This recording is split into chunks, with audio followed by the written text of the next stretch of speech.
Good morning and hello, everyone. Hope you're all staying safe and keeping well in the comforts of your home. My name is Prashant Chadha and have the honor to be your host and moderator for this season's UNITAR Thought Leaders Series that is offered to you in collaboration with both Korn Ferry Malaysia and supported by the ASEAN Human Development Organization. Thank you, Badri and Team UNITAR, for creating this amazing opportunity. The UNITAR Thought Leader Series was developed with the aim of inspiring, promoting, innovating, and delivering impactful insights from the industry captains and leaders. It has in the past showcased several prominent leaders, and this season, with Korn Ferry on board as its collaboration partner, we take it to the next level by probing several key issues that have surfaced because of the pandemic. The Thought Leader Series surfaces deep thoughts and discussions around several domains, including organizations' excellence, business and finance strategies, human resources development, sustainable development goals, entrepreneurship, and emerging technologies. A little background about myself before I introduce the panel members. I'm a change partner at heart and passionate about working with aspiring leaders and leaders alike. I've been very fortunate and have lived in 3 regions, worked across 14 countries, have now been in Malaysia for 10 years. Love my batik, proud to be serving clients in our region, have always been the organization and people advisory space. Working with Corn Ferry, of course, is a privilege, one that enables me to work with super smart colleagues and change champions to add value to our clients across boards, leadership teams, aspiring leaders, and our communities at large. So, enough about me.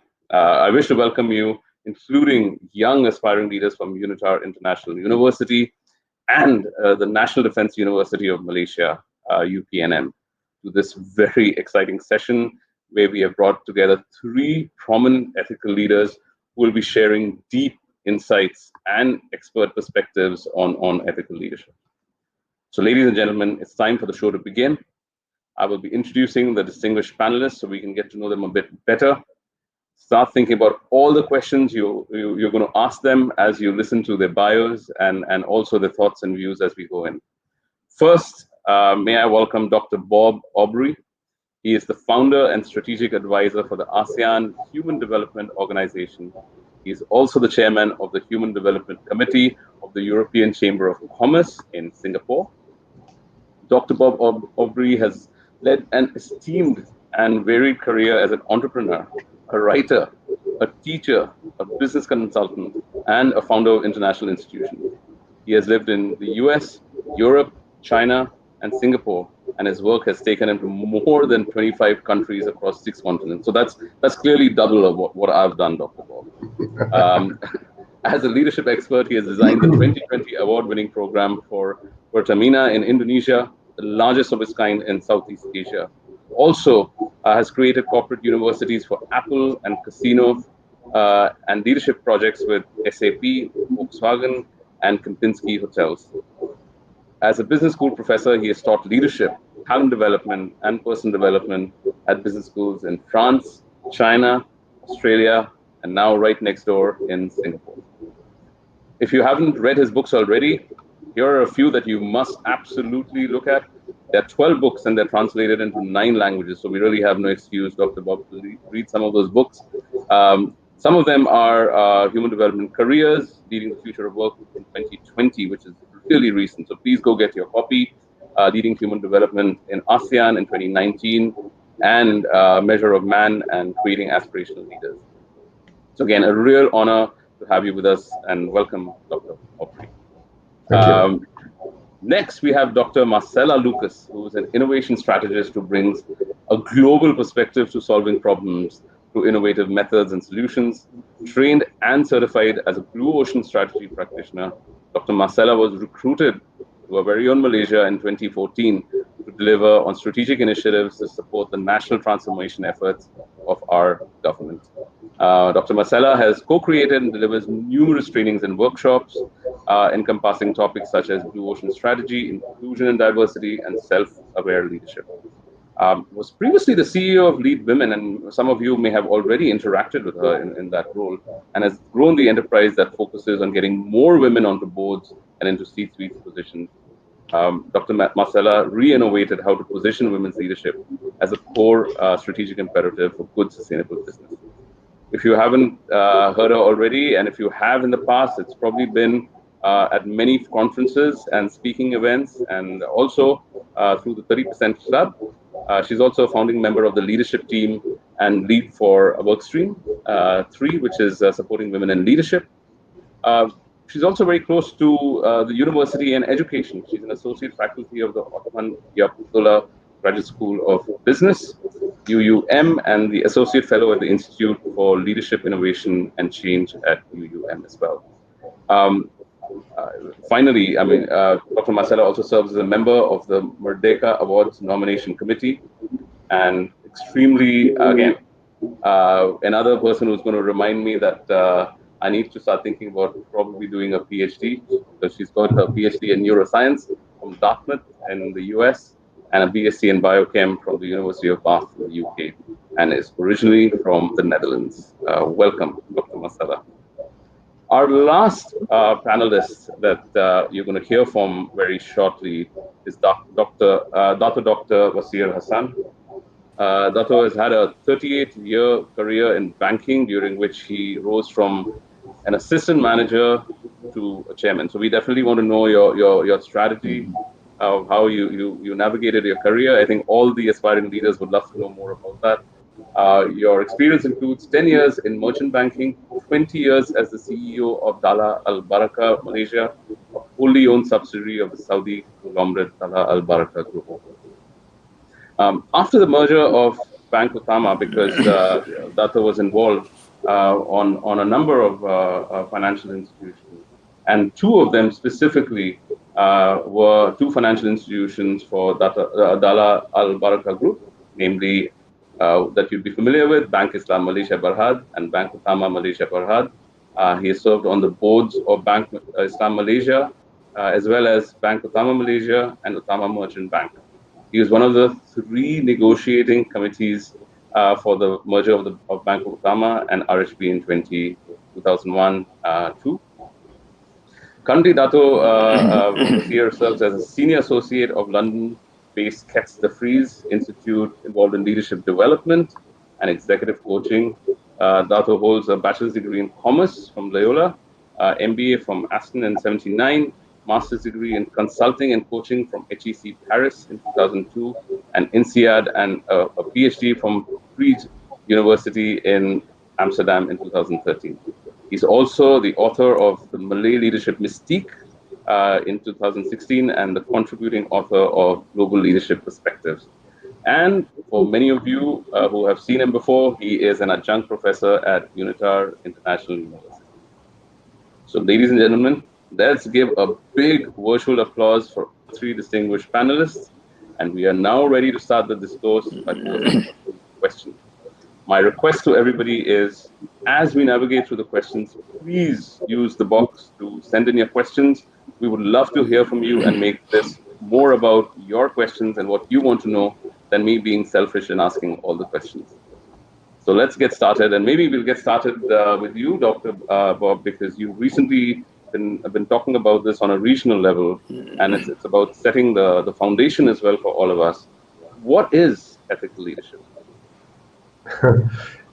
Well, I think there are two words. Ethics is obviously something that has a long history, and it's linked with all kinds of other institutions. It's linked with religion, for example. So we may have ethics is a part of religion. It's my studies were in philosophy, and ethics is a big part of philosophy. But it's also in institutions, right? And in companies, we have a lot of ethical principles, etc. The leadership part is really a question of how you define leadership. So we could say that leadership is leading yourself as well as leading others, and this is very, very true of ethics, because what we have to do is to decide how we're going to communicate, and ethics is really about action. Action doesn't mean actually doing something. Sometimes it could be refraining from doing something. Very often it means speaking out, deciding to take a stand when it's not popular to take a stand, or when other people don't take a stand. And so this leadership aspect means that if you are a leader in a company today, more and more it is becoming important that you take an ethical stand. And that's because of the rise of ethics in companies today, due to a number of influences, diversity, inclusion, for example, and how we deal with people, but also sustainability is an ethical question. Not to mention the rather recent human rights reporting that since 2011, companies have to report on the respect of human rights through their whole value chains. So as a leader in a company, you have more and more ethical obligations. And the important thing about ethics, and I'll finish with that, is that if we have rules like human rights, we know that you should follow those rules. But most of the ethical decisions that we have to make are not clear.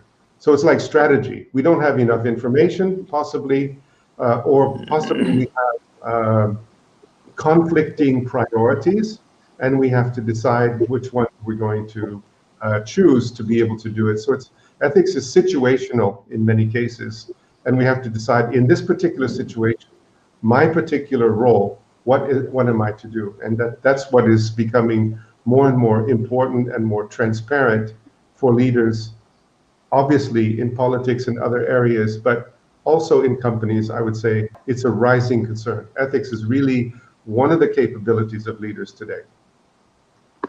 Thank you, thank you. And I could see Dr. Marcella smiling and nodding. What were your thoughts, Dr. Marcella? Your mic, unmute your mic, please.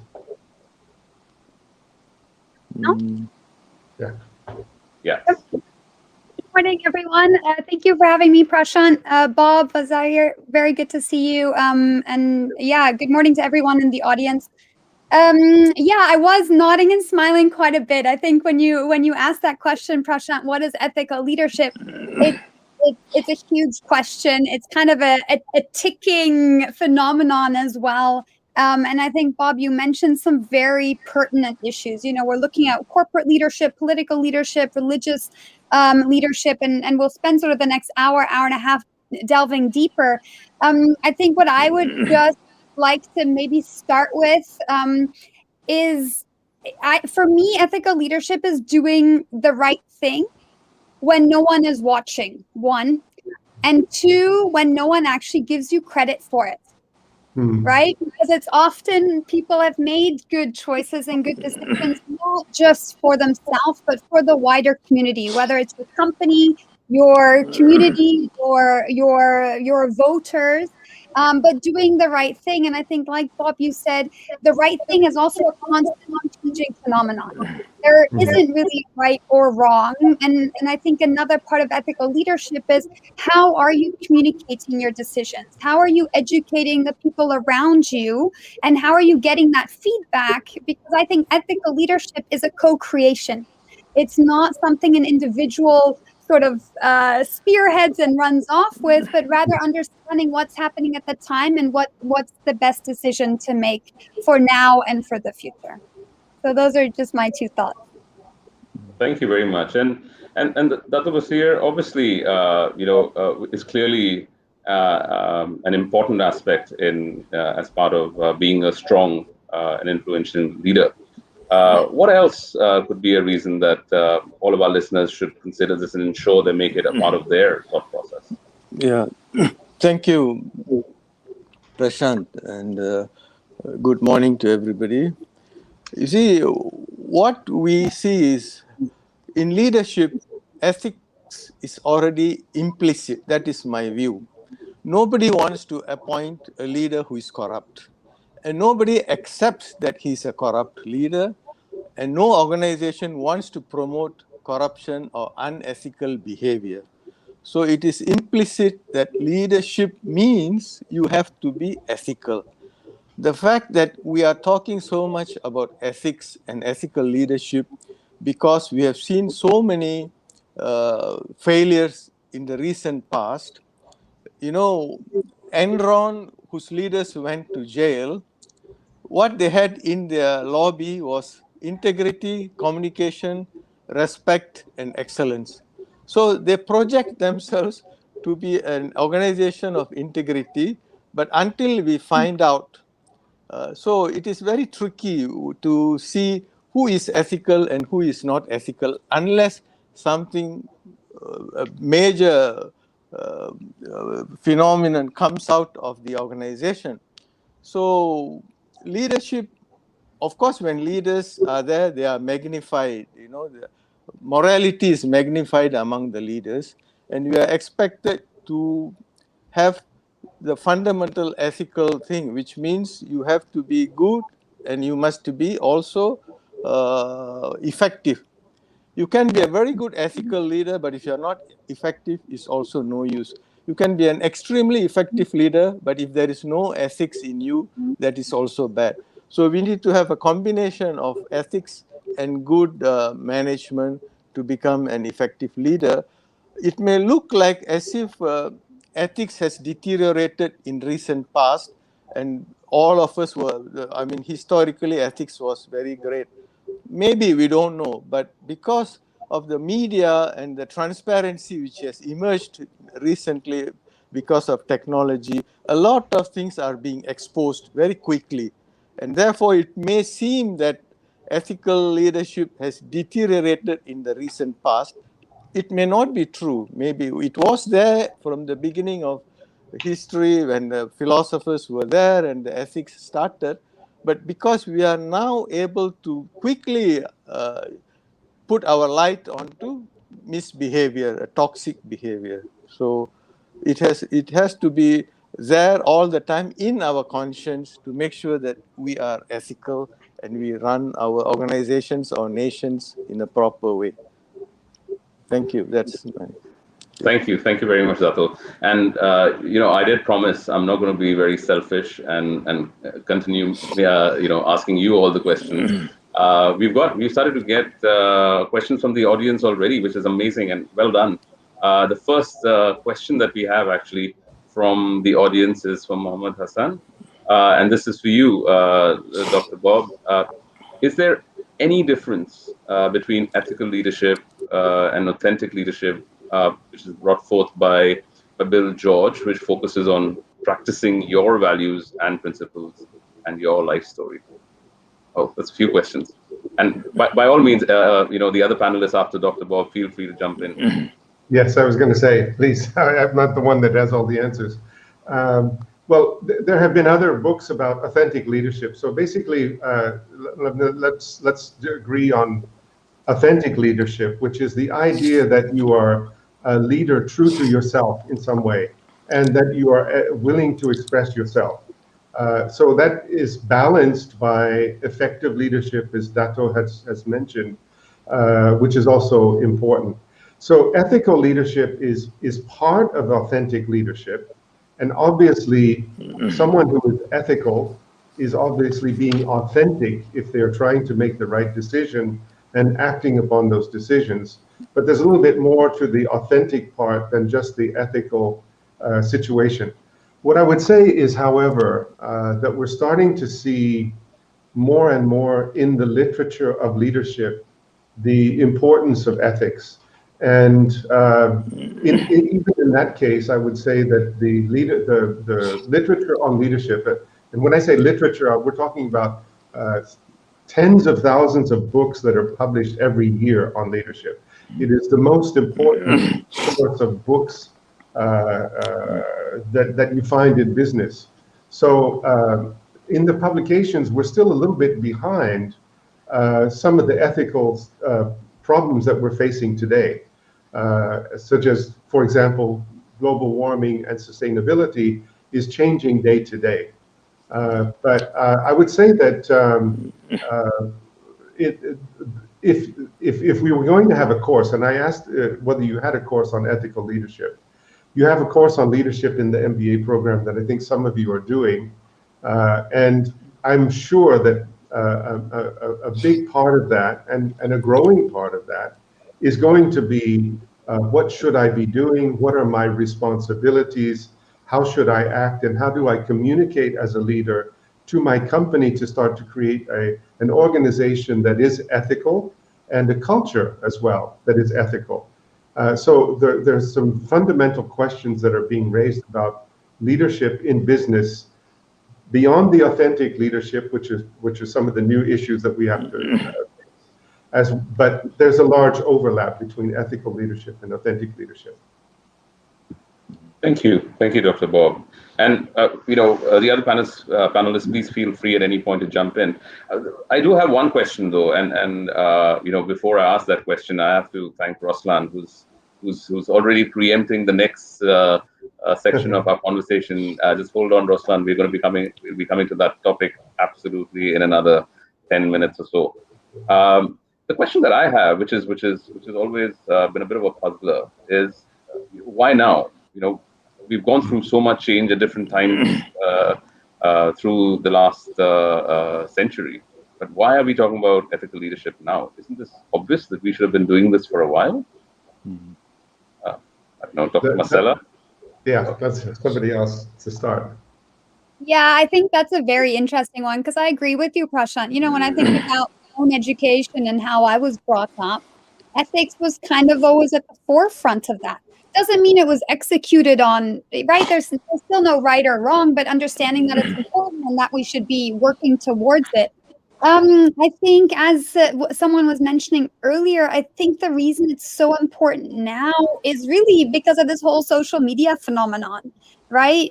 Everything that is now said and done is said and done and almost made permanent within seconds because it goes online, it goes viral, and I think that has a lot of challenges, and there's plenty of negative aspects to that. But I think it also means we are holding people accountable. You know, it's no longer a closed door session where someone says something that's not right, but rather, and we've seen it in recent press statements perhaps, and I'll leave it there. People say things and then there is a response from the audience. So one, you're being held accountable in a timely manner. It's not like you find out in an annual report a year later and then it's old news, but you hear about something that's unethical or incorrect instantly. The other thing also is things have shifted. I think a lot more people are engaged in these kind of conversations, right? You don't have to be a corporate leader yourself or a politician yourself to hold your leaders accountable. And so we instantly get that feedback from our wider community. And I think that's why it's becoming, I don't think it's, like you're saying, Prashant, I don't think ethical leadership is more important now than it was previously, but I do think the timeline with which you have to respond and accordingly is being shortened because of how quickly that information gets out there. Oh, great. And there's another question which kind of is from Cheryl in the audience, about it being obvious, right? So her point is, does it make sense then to say that ethical and effective leaders go hand in hand? Dr., what would you say? Does that make sense, and why? You see, we always assume that ethics is only applicable to leaders, as Dr. Marcella was saying. We expect very high moral standards from our leaders, a higher moral standard. But does that make sense? If true, would it be then acceptable for everyone to live by lower moral standards? We only want the leaders to have a high moral standard. What about us? Look at us first, your own individuality. Are you being ethical and morally strong before you accuse your leaders of involving in immoral or unethical activities? So, ethical leadership, as Marcella rightly put, it applies to everybody. And all of us must aspire to be ethical and have a morally good standard. In the good old days, in the schools, they taught us moral in a very subtle manner. In my class, in my school, when I was in the primary school, we read a lot of Aesop's fables, fairy tales. Each one of those fables and fairy tales has a moral learning behind it that inculcates the morality automatically in the DNA in our brains. But nowadays, schools do not teach Aesop's fables. They probably will be looking at IT and other technological subjects. But I think we should go back and teach morality and ethics from the school, and that will change the expectation of the people as well, and we will groom it from school onwards. Yeah, great point. And just a quick thought. So I was just thinking about it while all of you were speaking. It's also the kind of content we are absorbing. I guess that's also making it so important for us to ensure that we're having conversations such as this. If I just go back, I was watching a rerun of Suits, and for those of you that haven't seen Suits, it's about a guy who doesn't have a law degree, who comes into a firm and then starts practicing law as a lawyer. So it's also about romanticizing some of these decisions that organizations make, and so all of these influences. I'm just wondering if you have any examples where you've seen it done right. Are you asking? Yeah, absolutely, Dr. Wolf. I think we could all think of tons of stories. However, I would say that one of the things that we did, you mentioned when you introduced me that I'm working on this big leadership accelerator program. Now, so as we're talking about leadership, it's interesting to think about how do you actually create a program that is going to, this is an accelerator, so we're taking middle managers and then preparing them in a very short time for areas of responsibility. The company is Pertamina. It's an energy company. It's a state-owned company. And the question then becomes, do we put ethics into this program? And the answer has to be yes, in effect, because it's already embedded in the industry. So sustainability is becoming really, really important. And the whole area of what is our responsibility to the planet is embedded in it, because even today, that company would not be able to receive financing. But the other thing that we did, because it was a state-owned company, and the human resource director mentioned this, is that we want our leaders to be ethical. They're supposed to contribute to the nation. That's the mission of this state-owned company, as all state-owned companies really. So what are they doing? And we embedded into it a requirement that they would do a social contribution project. And what was interesting about this was that this was a leadership program. And so some people said, well, I go and help my neighborhood, or I give, I give some money to people, or I give books to a library. And we're saying, no, that doesn't qualify. What we're talking about is, as a leader, how do you use the resources that are given to you from the company to make a social impact? And how do you decide what that social impact is going to be? Well, this has had quite an important impact on the thinking of these leaders, because when you actually start training people in leadership, a lot of what you're talking about is how you're going to increase the value of your company, how are you going to increase performance. So we had to then start applying different measures.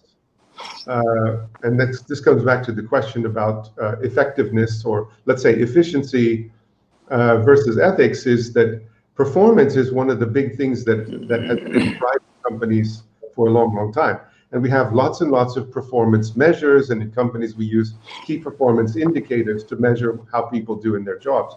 But we had to introduce key development indicators to say, how are you actually developing the company? How are you developing how are you developing the people that you're working with? How are you developing yourself? And what are the indicators that we have for those? So we're starting to see that there is a management, we can call it almost a management science, that is changing, that happened in the United States in the 1990s, when we started to see the sort of Milton Friedman type of economics, which is the only social responsibility of a company is to make profits. That was the article that he'd written in the New York Times. To a complete shift now that we're seeing in politics, as you see what's being announced in the G7, for example, that's going on right now in the UK, is no, companies are responsible for much more than just the performance. So then how do we actually manage an organization, and how do we train the leaders to be able to take that on? This is a new frontier. It's not that it's never happened before. As you see, it's always been part of it, but it's becoming part of leadership in a very systematic way. And I think that's what's new.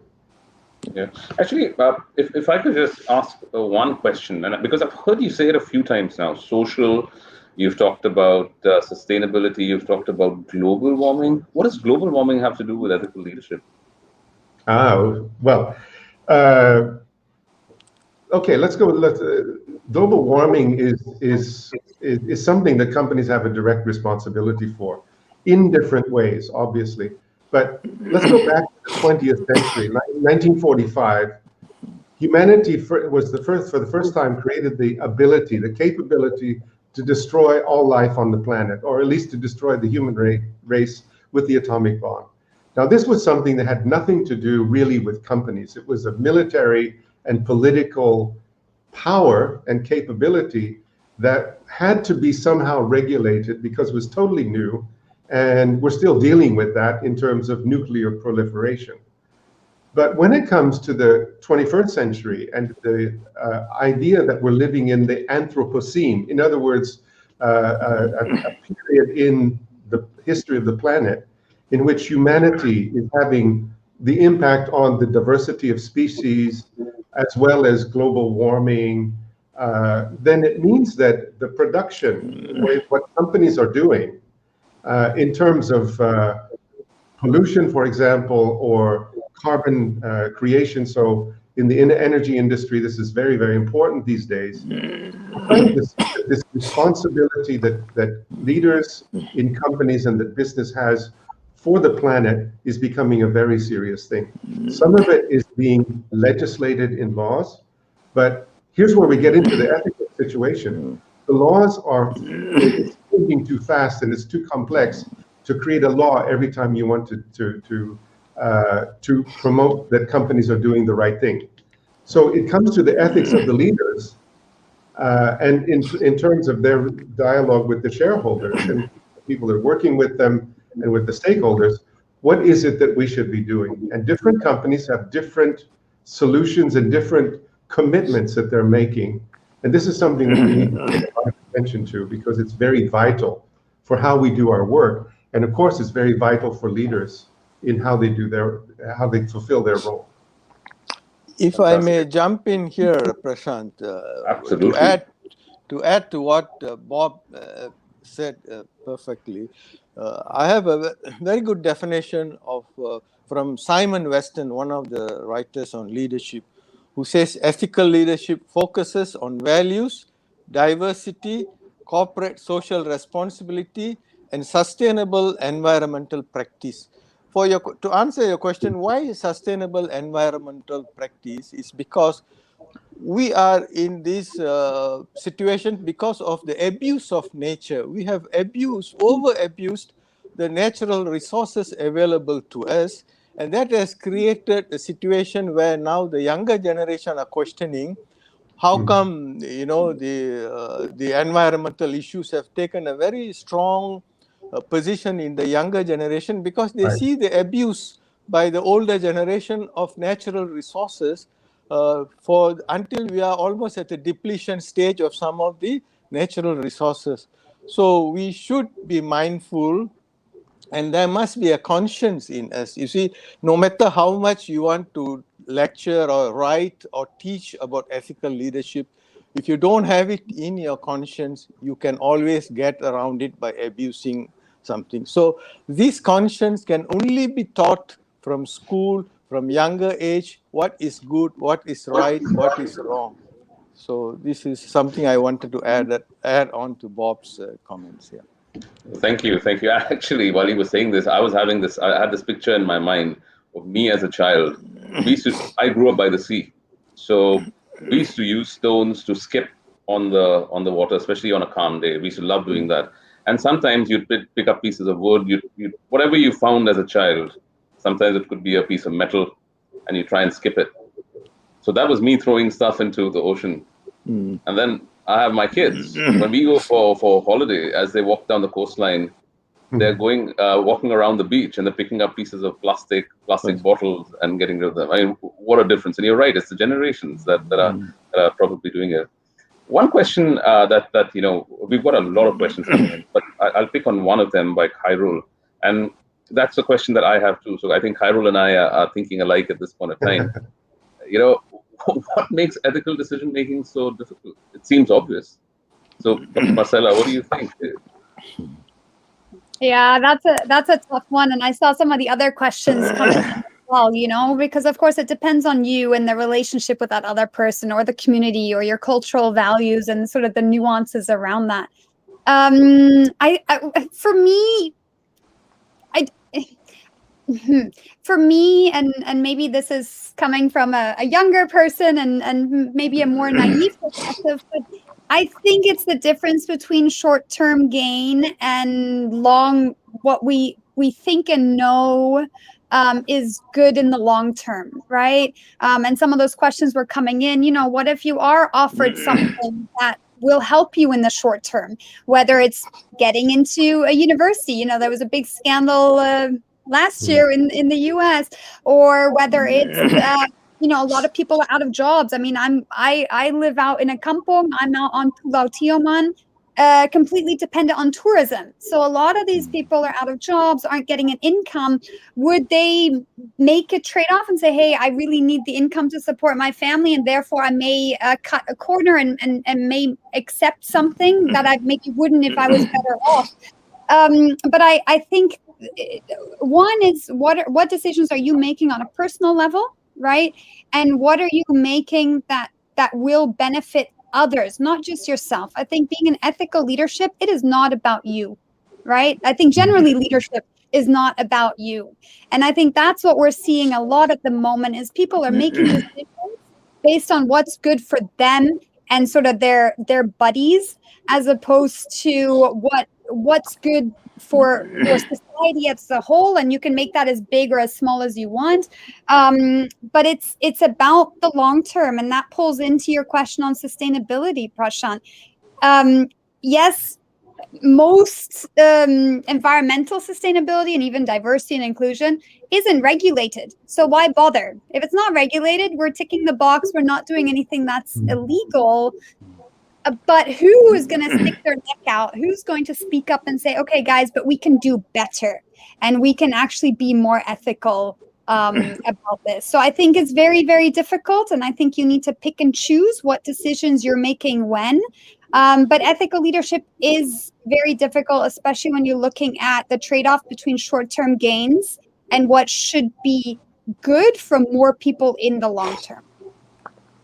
Yeah, great point. And there's one question that I mean, again, great questions that are coming in, and I'm going off what all the questions that I wanted to ask, because some of these are really, really interesting. There's one from Darwin Dhanraj, which is an interesting one, right? So why can't ethical decisions be programmed like other decisions?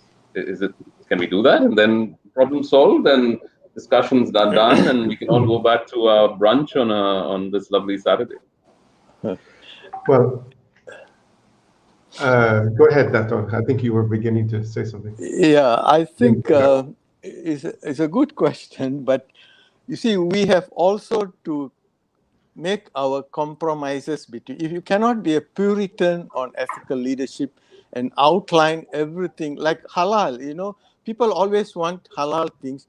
If you start querying and you want to be a Puritan in halal, the view of the scholars is you cannot eat anything in this world.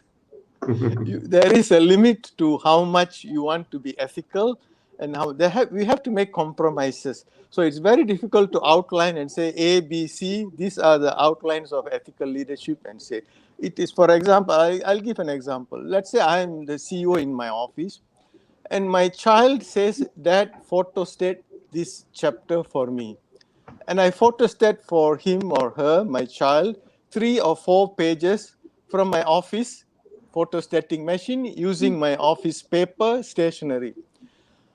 Do I feel ethically wrong? Maybe not, because it's only 3 or 4 pages. But if I have to photostat a 400-page book, then my conscience will tell me, oh, using 400 papers of office equipment and office stationery and using the photostating machine is not right. So there must be a compromise, is what is right and what is wrong. And this individually we have to decide.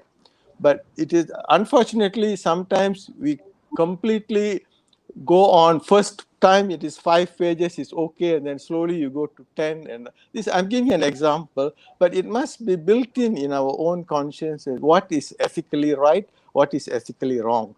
It is nice to teach ethics at MBA level, but my own feeling is a bit too late.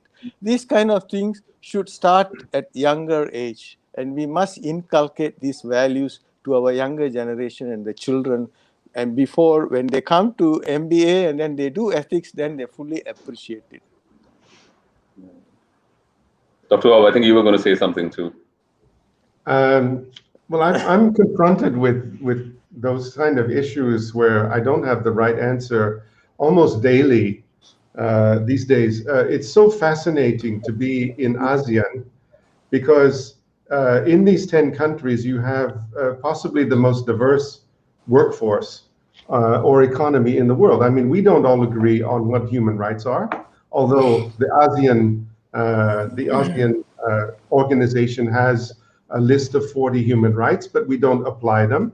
And so when it comes to questions like what do we do about Myanmar and what do we say about Myanmar, there are very, very different positions that are taken by people in different countries that are part of our organization. So the framework of ethics is something that I think is important, and even that is up for debate today. We have another issue. I was just involved this week in an issue in Singapore. The debate is whether they're going to reserve HR jobs for Singaporeans and for small companies, and you cannot have HR jobs. Well, I'm part of the HDO. I'm part of the European Chamber of Commerce. The European Chamber of Commerce has a very clear framework of what companies must do, and it means that you do not discriminate for jobs, and particularly when, in this case, when you're talking about multinational companies, to give one country favoritism over another just because your headquarters happen to be in that country.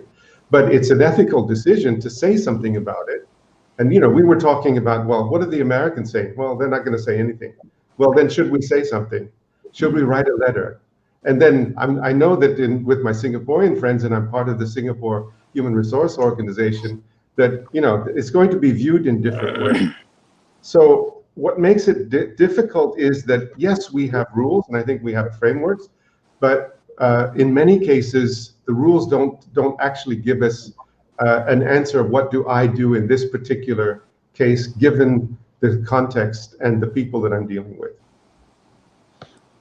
So this is actually a great segue to the other thing, the other topic that we've already seen a few questions come in around the country, the nation, decisions that have to make. So what's the role of the nation then in defining and frankly role modeling ethical leadership? I don't know, Dr. Marcella, do you want to take a stab at it?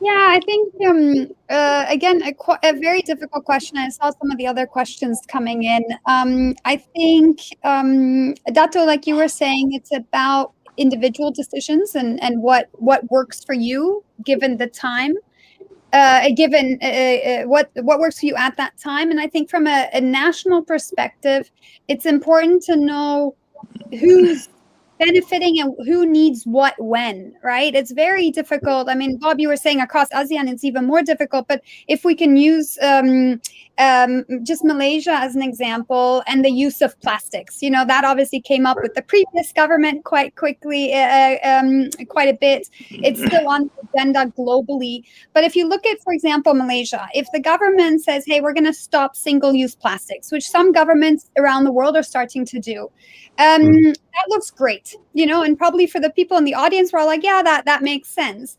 But if your average person in Kelantan who needs to serve teh tarik, they're going to be serving that in a single-use plastic bag, and that is their living. That is what will put food on the table. So can we say, hey, we're stopping all single-use plastics and then not provide an alternative?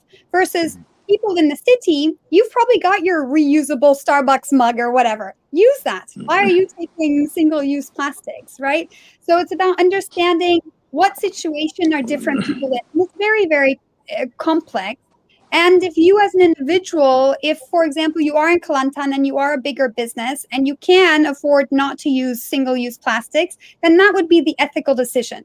The government may not require it of you, but you might say, as an organization, we can afford it. We will put the extra effort in. So I think as a nation, and again, there's still a lot of disparity. There are still people. Malaysia's very much transitioned from a nation that had to prioritize putting food on the table, right? And we've moved away from that. But for some people, certainly with COVID, that is a number one concern, and we can't neglect that. And of course, the whole discussion with lockdown has raised quite a few of these issues. Yeah. But what can we do? How can we facilitate? How can we accommodate different needs for different people? And I think that's very difficult, but I think Malaysia is realizing that that's very much needed. A blanket solution, just like programming ethics, we cannot create some blanket solution.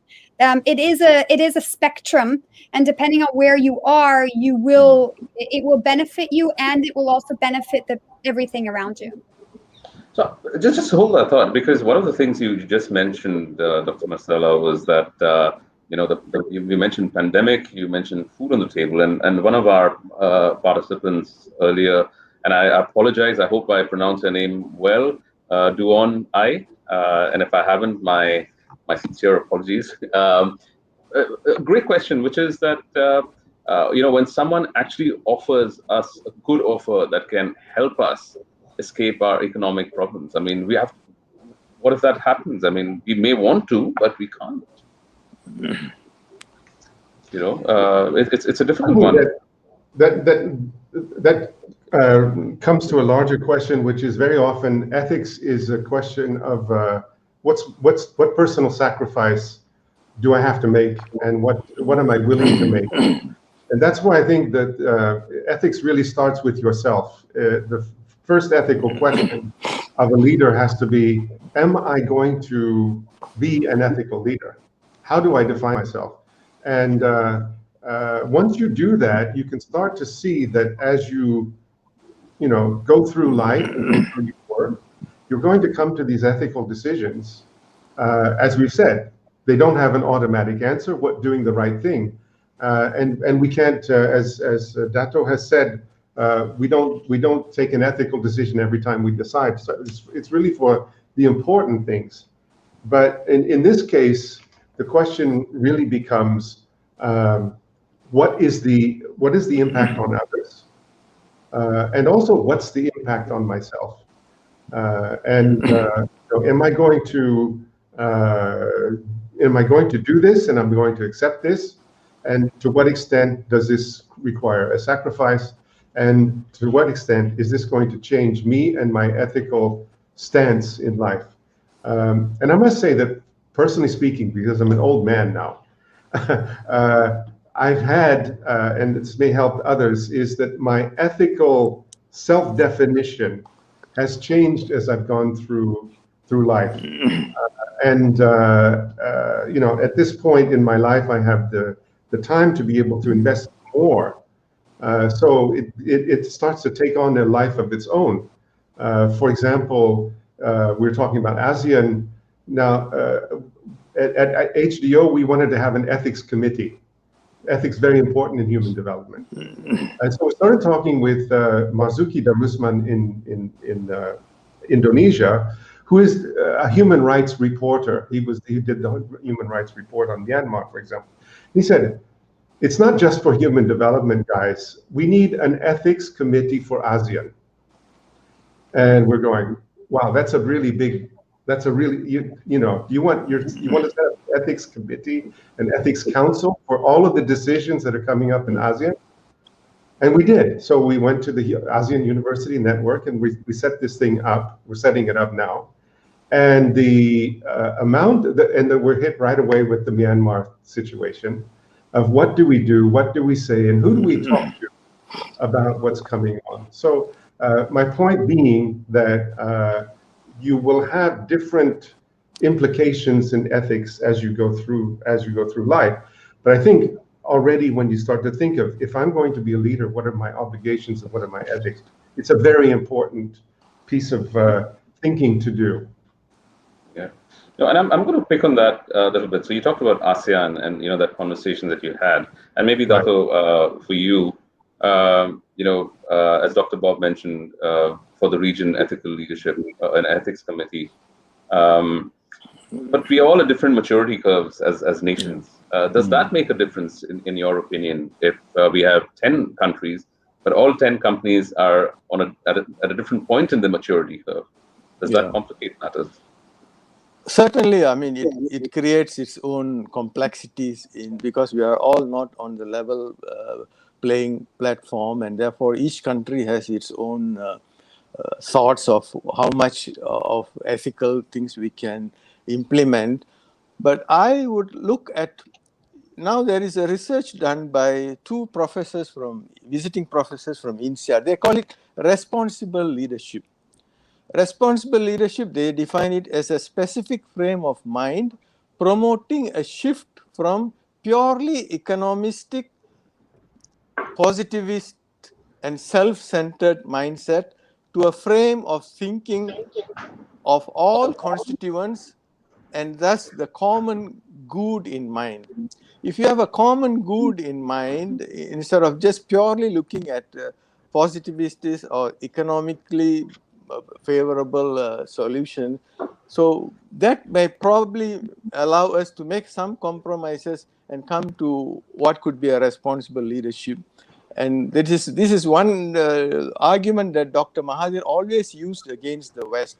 When the West criticized us for our deforestation program, they said, you people have destroyed all your forests, and now when we are developing, you want to stop us from cutting down our forests. He said, then you compensate us for whatever we have to sacrifice now, because you have already gained by destroying your own forest.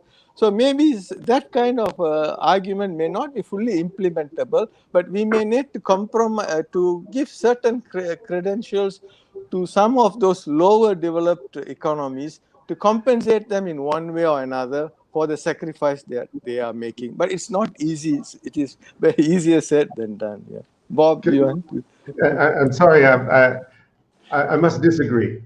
I think it's time at the point that in ASEAN, at the present point, if we look at historically, the ASEAN countries have gained their freedom. If we almost all of them, 9 out of 10, have gained their freedom after the Second World War, and through some kind of nationalistic. Sometimes it was a revolutionary war, but the nation being a nation, an independent nation, is something that's fairly recent and in memory of some people even today.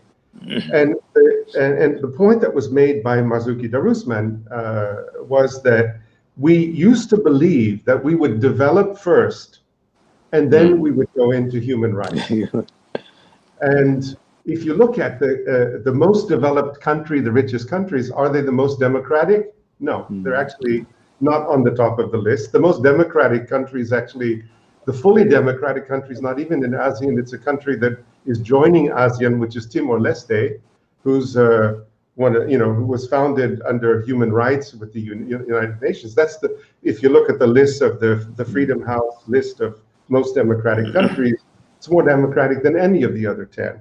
And it's a big, big debate because we have so many different forms of government, and not only within ASEAN, but if you look at the map of the Belt and Road coming from China, and then the Indo-Pacific coming across India, we're right in the middle. So we're down in the middle of our own questioning of what's the right thing to do. We're also in the middle of huge pressures, more pressure coming from outside, and also the economic pressure of development. And so that's why I find it just so fascinating to be in this part of the world, is that we are confronted. So the point that was really started in this is that it is no longer possible for countries alone to make a decision to say, we agree with human rights or we don't agree with human rights. There are larger issues. And personally, I was able to live in Europe during the time of the European integration in the 1990s, in which some rules were made for the 27 countries now. And those rules have stayed. A lot of people said this would never last. A lot of people said in ASEAN, this is never going to last. And even today, ASEAN is being confronted with a fundamental challenge to its ethical stance on one of its members. But these supranational national frameworks are very, very important when we start to think of our place in the world today. So I have one more question, and I'm going to take a sip of water before I ask that question. The question is, what does ethical leadership mean in Malaysia's context? Since we're talking about all the other countries, let's look at ourselves in the mirror. And I'm not going to pick on anyone. I'm going to go with whoever wants to go first. Probably I will start and then we can see. You see, in Malaysia, based on my research on leadership here, we have always assumed until the when Dato Sri Najib became the Prime Minister, almost all the leaders who were our Prime Ministers were reasonably considered as ethical, and there was no major issues in accepting them as the leaders. You know, starting with, of course, Tunku Abdul Rahman, then Tun Abdul Razak, Hussein on, and then Mahathir, Abdullah Badawi. They all had different styles, but nobody had any ethical, majorly over issues with ethics until the 1MDB exploded. And then that raised a question of where are we in terms of ethical leadership? And this has created a major issue in the country. And now we are trying to sort of damage control that image. You know, when you used to travel those days to wherever, they say Malaysia had a great respect. If you go to Middle East, they say, oh, you're coming from Malaysia. Oh, I like Dr. Mahathir, or I like Anwar Ibrahim, whatever. They will mention the leaders' names and say, you're coming from a great country. Later, after 1MDB, a lot of Malaysians traveling overseas, they said they are shy to claim themselves to be Malaysians because the image was negatively tarnished. So we have to relook, and probably we are still licking the wounds. And I think there should be an emergence of good leadership in this country. Probably we are struggling towards that. There is some kind of a chaos, and that chaos should lead to some kind of clarity in the future. That is my hope. Yeah. Well said. Well said. I think that's a great one. And you know, Hassan in the audience also said it's a tough question. Ethical leadership. I mean, when we look outside, it's always easier to have that opinion, but sometimes looking inward can get a bit complicated. You know, with all the dynamics in play. Yeah. Yeah.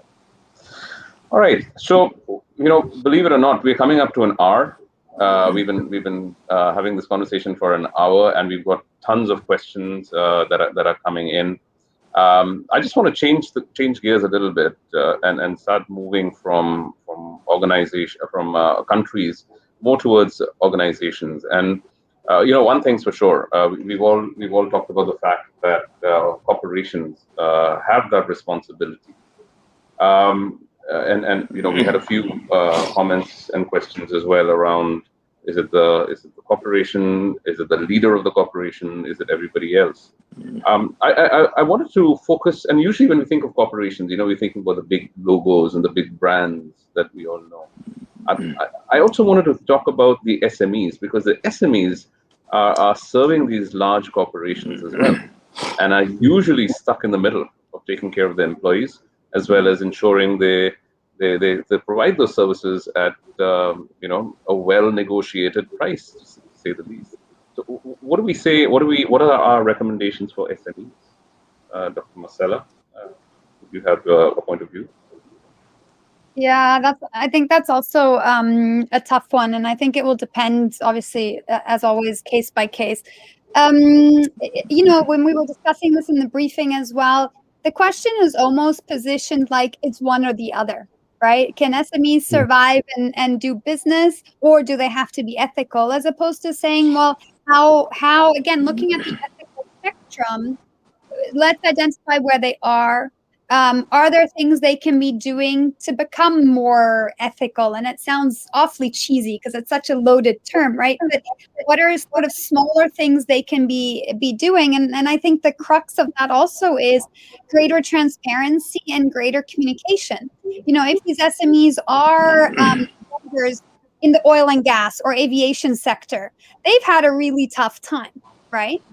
But there's also other SMEs that have been in the tech space or in the banking space, which is still doing quite well. And so should they take the blanket approach and go, oh, it's okay for you to cut salaries during COVID because you're allowed to? Or do you look at this and go, fine, why don't we just go in with zero profitability, but therefore we haven't fired anyone and we haven't reduced income? And that's a really big decision to make. But the standard approach, which I think is on the less ethical scale, is we still want to hit those profit targets. And then if it means we need to lay people off or downscale their pay, then that's okay. As opposed to saying, hey, it's not just about the shareholders, right? And there was a big discussion in the US, I think probably about a year ago. It's actually about stakeholders and not just shareholders. We should be making decisions based on stakeholders. So I think for SMEs, I think very, very tough, but I do think there is a way around that. And I think one example that, because again, SMEs can also be large SMEs, right? We're not just talking about sort of the top 100 first listed.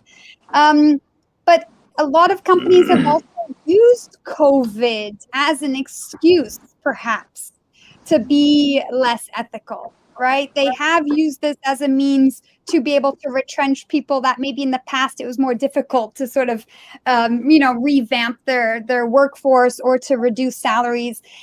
We've also heard stories where, the government says only 30% of your workforce is allowed in. And for some SMEs, that's probably the bare minimum. You also need feet on the ground, right? They're in operations or in manufacturing. But there's plenty of other SMEs that are more in the professional services where they could have let most of their employees work at home. But because government said up to 30% can go into the office, I know a number of people that have effectively been forced to go to the office because they were allowed to. Is that the right ethical decision? Maybe not. Maybe not. And that's a tough one, but I think it comes down to the leader and the leadership team. And the other one is encouraging people to speak up. You as a leader are only as strong as the people around you and the feedback that you're getting. If you're not encouraging people to speak up and say, hey, I'm not comfortable with this, or why don't we try something else? That's very difficult for the SME as well as, of course, a larger corporate. Fantastic, and you're right. I mean, there are multiple instances that organizations have used the pandemic as a way to reorganize certain things, to put it mildly. So, absolutely. Just out of curiosity, we were talking about organizations from an industry perspective. Does that make a difference? Because some industries are, like that from the financial services, well regulated. There's a lot of transparency. But what about the others? Does that make an impact? Does it make it easier to make certain choices that may not be considered ethical? Yeah, you see, of course, financial industry, because they are so regulated, they always comply with a lot of ethical things. And in the other industries, sometimes people get away with this. Even the SMEs, they use the affordability as one excuse not to implement. There are certain things which are non-negotiable. For example, how you treat your employees. You see, recently there was a big scandal about one manufacturing outfit, which did not have a proper accommodation for its employees. If you are not even providing a basic decent accommodation for your employees, because you want to bring down your cost of production, and that is a big ethical question that hangs over us. In the name of, that's what I call the myth of being a cheap producing country. In our over enthusiasm and zeal to become a cheap producing country, we have compromised a lot of qualities that should have been implemented in manufacturing, and even the SME organization provide a decent salary. For a long time, we have suppressed the salaries in Malaysia because we want to be a cheap producer. We have not moved that, and that is one of the reasons why we are stuck in the middle income trap, because we have not allowed a freedom for the salaries to be increased over time. And I feel sorry for the young graduates, because when I started as a graduate in the 80s, what was my salary then and what is a fresh graduate salary now? I really feel sorry for the young graduates, because they are worse off many times than we were in the earlier generation. So we have stifled, in the name of being a cheap producer, a lot of things that should have been in place. I think it's time we move on to produce, to give a better lifestyle. You see, if you drive along the north-south highway, you will find how many tires, that you will find along the road. What is the reason? Because the companies which are providing the logistic services have not changed their tires on a reasonable time frame, because they want to be cheap producer, cheap transport producer. So is it ethical? So these are some of the questions that we have to really look at ourselves and see how we can change as we move forward. Yeah, absolutely. I think, Dr. Bob, you were going to say something. Within companies also, you have a difference in the functions. So one of the reasons that we call this organization human development was to escape the non-ethical definition of human resources, because human resources defines people as a resource for the company. Then you could say, okay, well then we'll call it human capital. Well, it's not much better, because it's an economic resource. So it means that the goal of managing people in a company is for the benefit of the company's profitability. Now that's fine, but what about the other side, which is the sustainable workforce? How do you create a workforce in which people are being developed? So what we had to do was add a second priority, which is you have to treat people as a goal in themselves and not just as a means of production. And that means that you have to put in places of development. Now, without any kind of rules or morality or people telling them what to do, the COVID pandemic created a situation in which we really saw that the HR people in large companies as well as small companies suddenly had to deal with two things. Number one, everything had to go digital because people were working from home. And secondly, you had to deal with the safety issues of the COVID pandemic and the rules of how you're going to do things, etc. And in many cases, they had to decide, should we have this meeting? Should we ask people to go to the office or not? Should we really respect the rules? Should we try to get vaccinations? An example is Bluebird in Indonesia. A friend of mine is the HR director. He's also the chair of our HD committee. Vaccinations is a big problem in Indonesia. They didn't have the vaccinations. He said, we're going to vaccinate everyone. It came through companies. And he said, I will be the last one to be vaccinated. I have to vaccinate 25,000 drivers in order for me to be able to be vaccinated. Now, that was an ethical decision. But what we have seen is that the HR people really stepped up to the ethical challenge of COVID in a way that made the function much more respected than it had been before. And simply because that was their own ethical decision. And of course, they were talking in these different forums, what should we do? What's the right thing to do, etc. So whether it be small company or big company, I think that we have to look very carefully. There are winners and losers. Look at AirAsia, for example.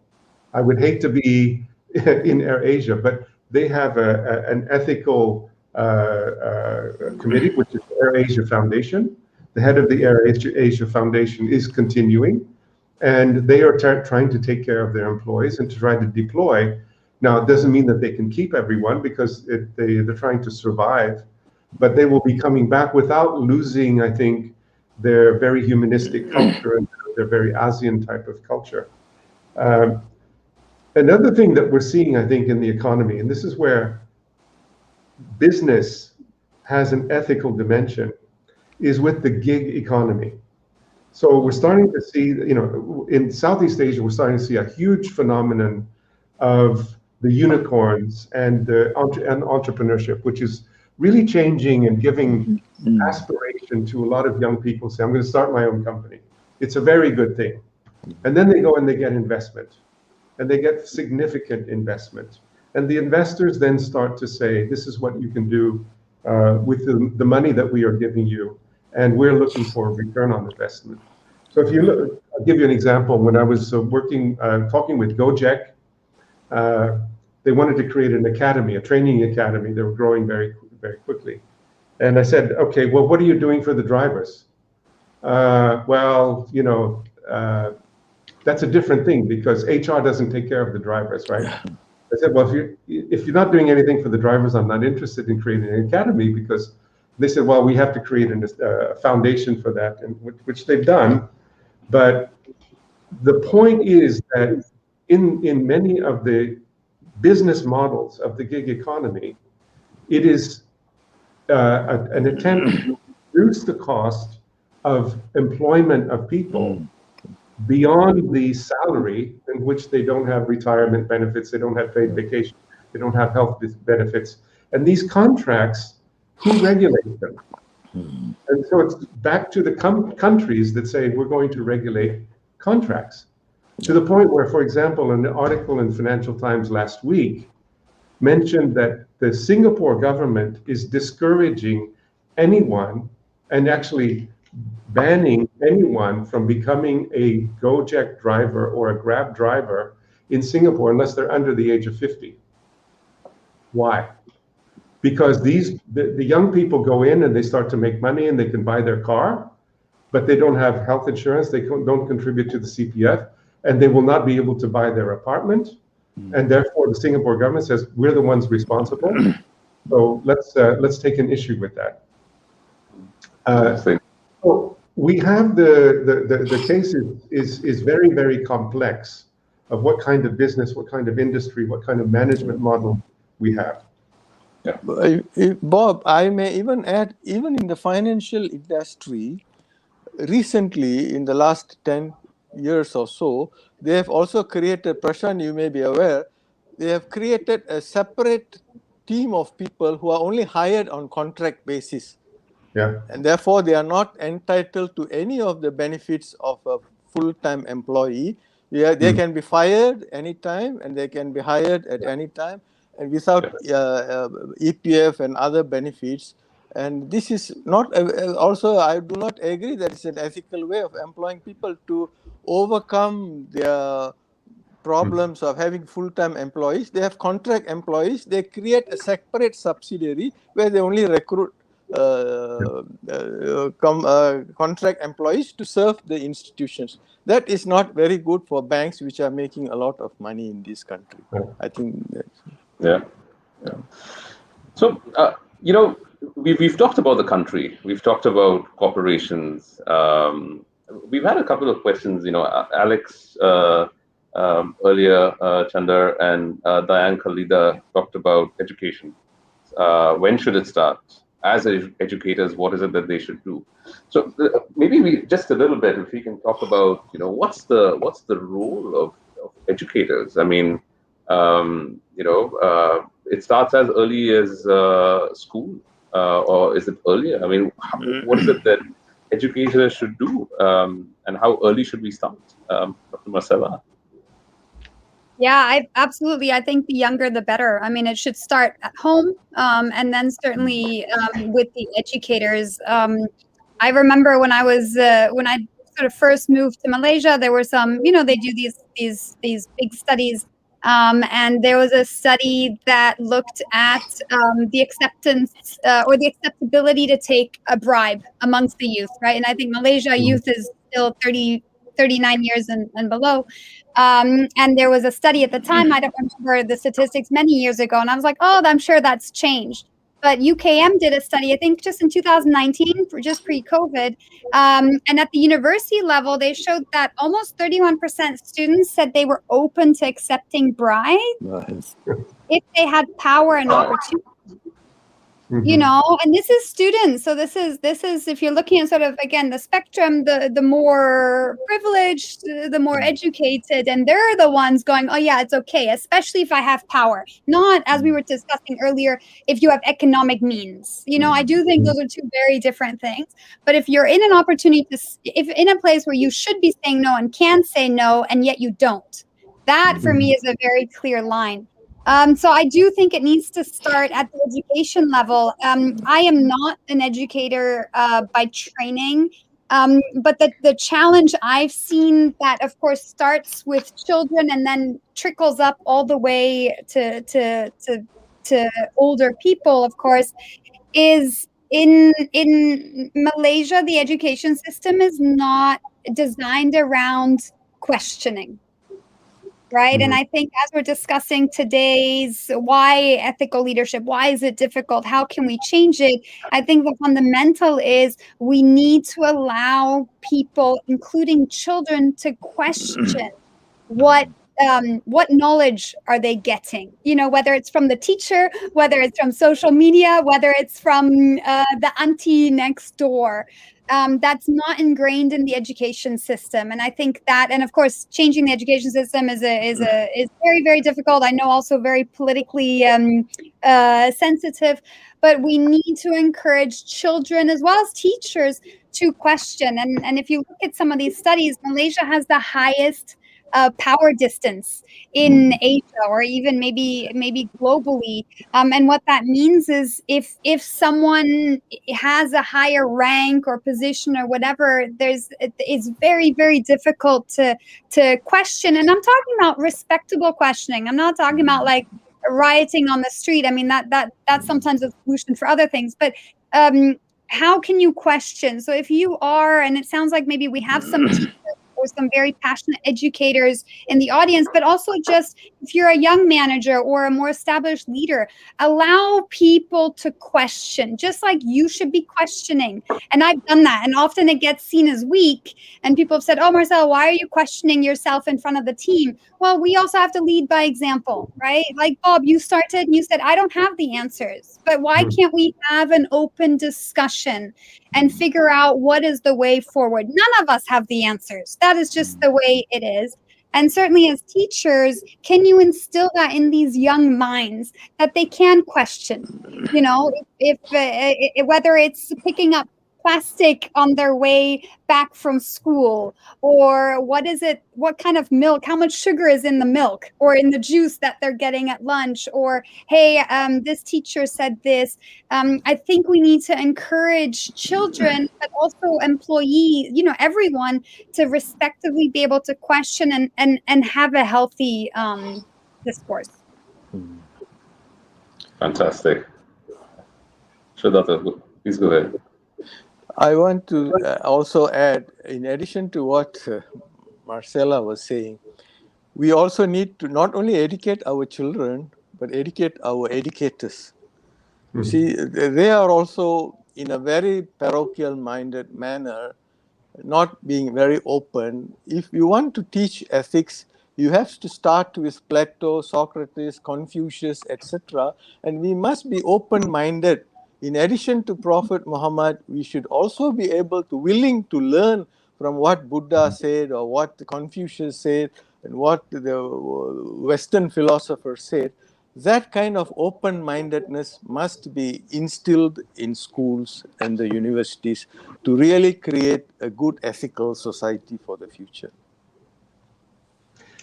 Well, I think both of you have stated the issue very well, and so I really don't have much to add, except to say that, you know, again, in ASEAN, where we have this diversity, I think the most important thing that we can do is to start to build on that diversity, where people have different religions, they're working in different political systems, they have different ethnic values as well, and to start to build on that. And as Marcella has said, to use that as a platform of dialogue and understanding and tolerance of differences. This will allow us to get to a stage in which we are able to go beyond a narrow and predefined ethical framework. Prashant, I'm burning to say something as well, if I may Please do. just add. Absolutely. You see, there is a fear among Malays that inculcating this Western philosophy or Eastern philosophy will make them un-Islamic. From my own personal experience, I can tell you, I went to a Methodist primary school, Methodist secondary school, a Catholic college, and a Protestant university, which made me a better Muslim than otherwise I would have been.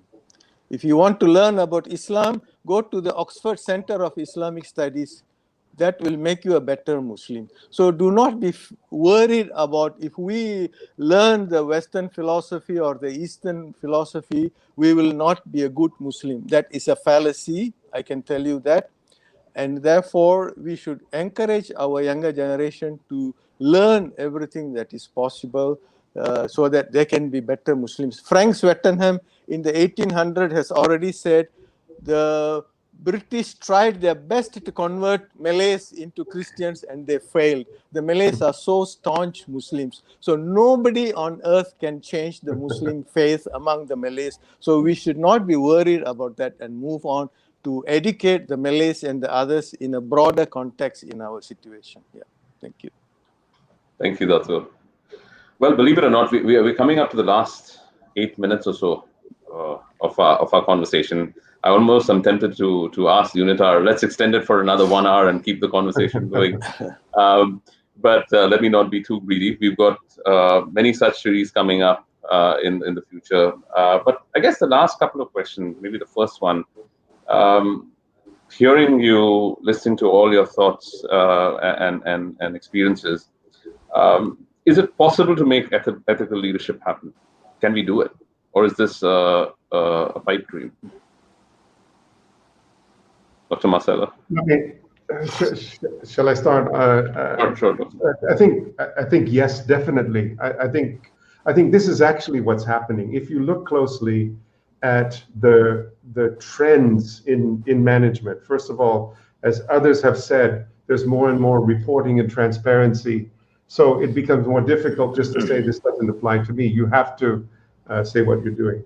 I think that actually in business schools, we're behind the curve, because if you're looking at other areas, for example, science, you start to see that the ethical questions are burning and everybody has to deal with them. But where we're still in business education and management education, and particularly management training in companies and leadership training in companies, we don't tackle the ethical issues very well. And it is possible, because much of what we are able to develop for our own ethical positions come from dialogues with other people, come from a question that is asked, and we say, what do you think and what would you do, etc. And other people have different areas, and then you start to think, this is what I really should do. This is the right thing to do, and I'm going to do that in the future. So it is something that's very possible in education. It always has been. And I think that we need to do more of it because it's becoming more important, and also because business is becoming more powerful as a political force. And we're faced with questions that really do require ethical answers. Well, absolutely. Marcella? Yeah. Possible. Yeah, I think to my earlier point, it is happening. We have shifted, and there is a huge focus on ethics and human rights and safety, psychological safety, be able to speak up and create the life and the purpose you want. It is happening. And I think the challenge, and that's also with social media, is we often only hear when something goes wrong. We've very seldom hear, well, because you asked that question earlier, Prashant, well, when did it go right? And I'm thinking, well, when did it go right? I'm like, well, obviously on a daily basis, it goes right. It's just when it goes wrong that we see it gets emphasized. So I think we can do it. And I think alongside that, today's conversation is very much around, yes, we need ethical leadership sort of at the top, but for us and the audience, it's about how are we being more ethical on a day by day? How can we, whether it's me running a family unit or me running a team or me running a company or a corporation, how can I incrementally become more ethical based on what's needed for the people around me? So I do think I'd love to leave it on a positive note, because I do think we're moving in a very good direction, but we do hear the negative stuff a lot more loudly than we hear the positive things. Absolutely. Maybe just one question for the three of you as a parting thought, and I'm gonna start with what one of our panelists have said, and I think he's summing it up well as well. And Ruslan, you're saying I think the answers start with us, and we need to answer authentically, not just because we want to be part of the crowd, tough one, or that we can just be accepted. I think we can.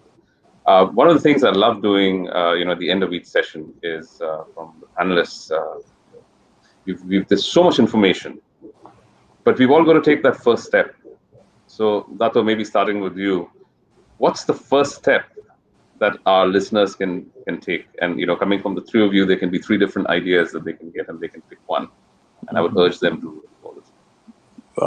Could you clarify a bit more about the question? Absolutely. What is the one thing they can do personally to ensure that we're carrying the ethical leadership torch? Right. Okay. Now, I would like to divide the one thing between the political and the corporate leader.